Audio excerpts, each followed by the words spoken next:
Carew and company দেশের বৃহৎ মদ উৎপাদনকারী প্রতিষ্ঠান। ২০২৪ সালে দীর্ঘ ৮৬ বছর পর চুয়াডাঙ্গার কারখানায় চালু হয় অটোমেশিন। ৫৯৫ কোটি টাকা ব্যয়ে ৬ মাসে স্থাপন করা হয় যন্ত্রাংশ।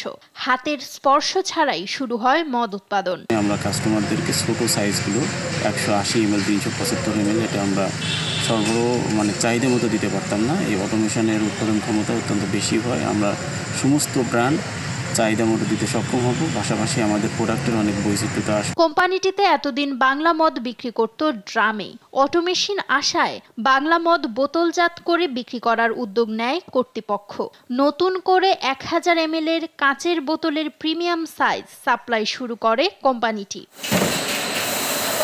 প্রত্যাশা ছিল অটোমেশিনে মদ উৎপাদন করে ক্রেতার চাহিদা মতো পণ্য বাজারে ছাড়লে আসবে বাড়তি মুনাফা। কিন্তু বাস্তব চিত্র ভিন্ন। পরিবেশ অধিদপ্তরের ছাড়পত্র এবং মাদকদ্রব্য নিয়ন্ত্রণ অধিদপ্তরের লাইসেন্স না পাওয়ায় বোতলজাত করা বাংলা মদ বাজারজাত করতে পারছে না কেরু কর্তৃপক্ষ। দেশি মদে বেশি লাভ কথাটি যেন এবার আর প্রাসঙ্গিক হলো না কেরু অ্যান্ড কোম্পানি। কাঁচের বোতলে বাংলা মদ বিক্রি করতে গিয়ে এরই মধ্যে ৭ থেকে ১০ লাখ টাকা লোকসান হয়েছে কোম্পানিটির।